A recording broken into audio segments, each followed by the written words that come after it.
before we played together, but then playing with him, he's just, innocent kid at the same time, just ultra talented. Whole world's in front of him. You want to protect people like that too, because I feel like sometimes people come at him crazy, which is unnecessary. And he responds in his own way, but he's not from America. He's not used to the degenerative culture here, at times, especially when the narrative starts spinning.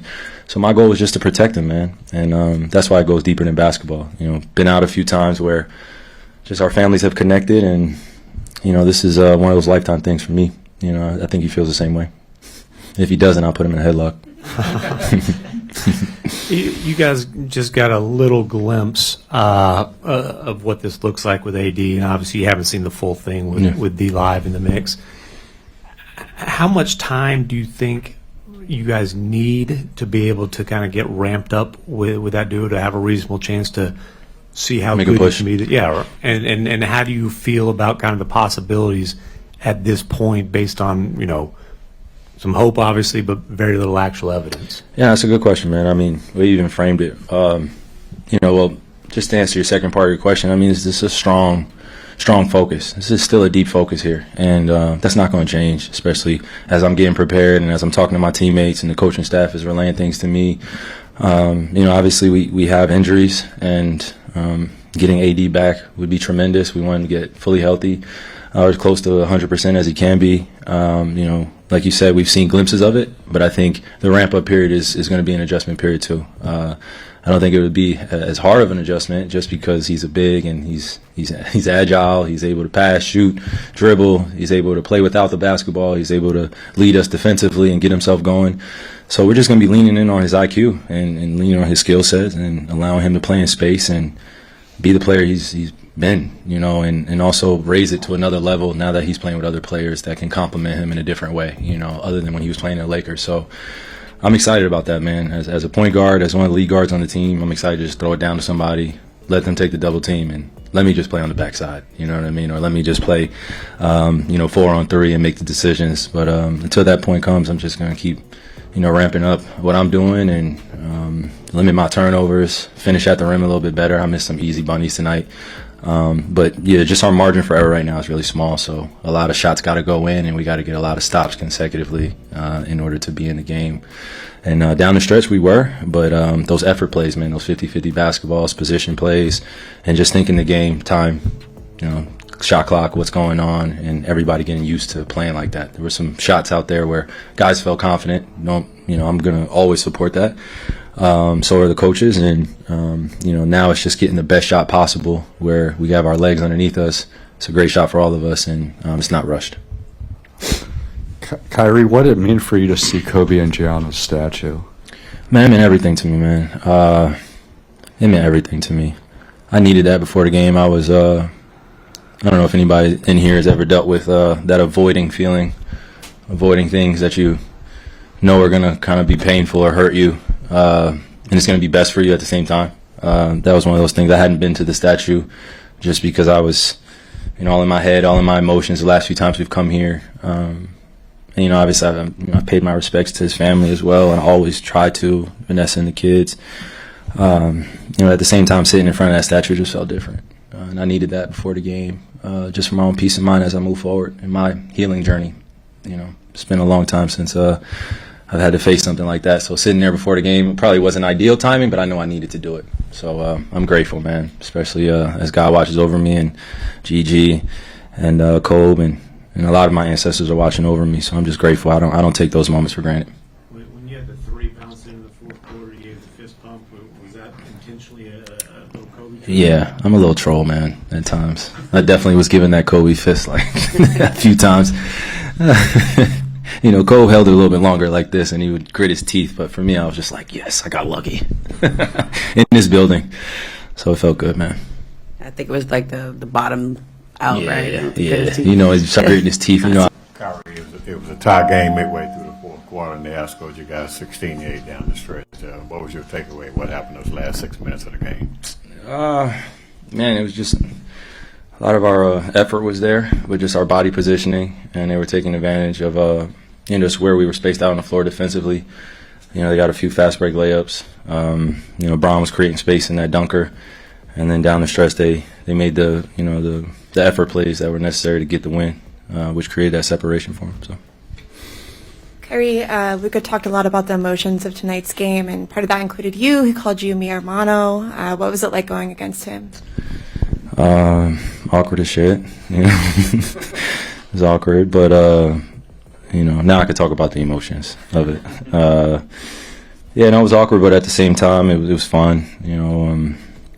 We got a chance to, feel like we were in practice all over again, going at each other. That was a good reflection point. And then just, seeing the crowd cheer for him and just get him going and see him make some of the tough shots that I've seen him make thousands of times. That's probably made it even more awkward. But, it was fun. It was fun competing. A lot of high-level basketball players out there, a lot of high-level plays, high IQ plays. It's what you want to be a part of as a competitor. And you could tell J.J. Redick was trying to prepare the guys emotionally, especially Luka, and I feel like he handled himself well. It was a good show out in LA against two good teams. Yeah, it was good, guy. First off, got to give you your credit. I mean, even before I started the media company, been to several of your games, and you hoop every single time. Never once question if you give it your all, and you do that every single time. But thank you. Want to talk to you, bro. You scored a lot of your buckets in only 3 dribbles or less. Like, I had to ask you because, in this time, kids feel like they got to take a million dribbles to get to their spots. But you, even with all the creativity, you took 3 dribbles or less to score. If you look at it, it's only like 1 bucket where you took more. Yeah. So, for you, how important is that, doing that? It's very important. It's part of the adjustments that I make, the night before the game, or, watching film right before the game, just know how the defense is going to be playing me. I'm getting a lot of strong wings, very, lengthy at that in terms of being able to force me into positions out there on the floor where help is, or guard me one-on-one pretty tough. So 3 dribbles sometimes is all you need, and all you can use. Space closes up really quick. So trying to be efficient with that. And, if I take more than 3 dribbles, that double team comes pretty fast. So I got to get the ball either out of my hands or go try to make a play. And that's what I was trying to do tonight. A few of them were successful, a few of them weren't. But, I just take it to the bank of my memory. I take it to my memory bank, just being able to adjust moving forward and seeing how guys are going to play against me. Appreciate that, though. Kyrie, I think Luka said after the game, relationship y'all have is just deeper than basketball. For sure. I was just curious, in the time y'all spent together, why do you think it was just a strong relationship between y'all? How'd y'all just develop that? Because we had a lot of fun, bro. We went to Madrid. We started preseason in Abu Dhabi, which helped us out a lot, man. When you're on the road and you get to know someone and their family and you're introducing everybody to your friends, and Madrid was very special because that's where he played, and I got a chance to meet some of his friends and his support system out there, and I think that just carried over into the season. And he was in just great spirits coming into the last season, and it was easy to compliment him while he's having an MVP season, MVP caliber season. I feel like he, if not deserved MVP, he finished second, but at the same time he carried us a lot of the way where I was injured or hurt. And he carried. Luke really well, obviously, and one of the things when you get traded, it's like a rejection, right? It's something like, wow, they traded me. And since he's been here, he's talked a couple times about it's going to take some time for me to have closure. It's going to take some time for me to process. Have you seen that? I know you watch a lot of basketball, right? Have you seen just him the last couple of weeks trying to process this, and how did he look tonight, just in terms of his spirits, in terms of the Luka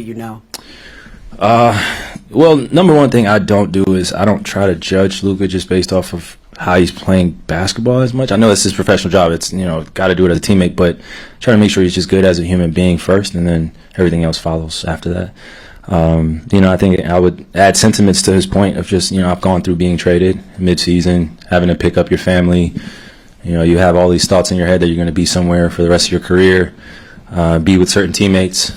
Things are going well. You feel like, there's not much room for, any change that you're expecting, right? It's just, I don't think he expected the change, and I think that's probably what leads to him feeling his emotions even more so in a deeper way.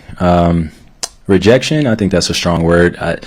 Some people would use other words to describe it, but, sometimes it can feel like that, and you got to go through, your process of grieving and I just think sometimes grieving in the NBA circles right now in basketball is not like a word we use because, like, just be tough, bro. Like, you go out there and play. You're playing for the Lakers. You're playing for the Mavs. Like, just pick it up. And everybody just expects you to turn over the next page and get over it. The reality is, man, we're human too. We've said it plenty of times, but he's still a young kid. We come in here at young ages. Some of us are emotionally mature. Some of us are not. Some of us have a good handle on what our responsibility is when we come in the league. Some of us do not. It requires development in that area as a human being. Basketball is not going to fix it. No matter if you score 40, 30, it's not going to hide your deficiencies or weaknesses, and we all have them. So I'm just saying, as a protective big brother, I was just looking at him from afar, sending him texts, making sure he's good. And when I saw him, I expected him to be over the next, that hill, as we like to call it, right? Just getting over that rejection or getting over the anger. Sometimes it could lead to hatred. Sometimes it could lead to uncertainty. So I'm just proud of him, the way he's just gone out there and played and kept his family close, kept his friends close, know exactly who's in his corner. And he's got to, deal with the LA media. I don't have to deal with that. I don't have to deal with that. I'm in Dallas. I'm safely kept now. So, he has to deal with this LA media. I don't know what it's like here. What was today like? What was today like in that journey of closure and stuff? You said the journey of closure? Yeah, like what in terms of turning. No, it was a good step. Good step. Just steps every day. Steps every day. Again, he's human. He's going to sometimes tell you guys how he's feeling. Sometimes he's not. Sometimes he's going to pretend like he doesn't speak English. And sometimes he's not. He's going to tell you how he feels. So you guys got to get used to him, man. I'm used to it already. Love the guy. Guy, you play with both Luka and LeBron. How did you kind of see their IQs working and meshing together out there? Oh, man, high level, man. And you could just see the nonverbal communication that goes on. And then you see them kind of figuring out their roles of when to press and when to be aggressive.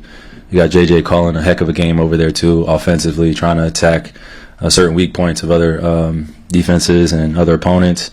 You heard his quote the other day where he didn't get sleep against Denver. I asked him if he got sleep against us. He said no. So I said good.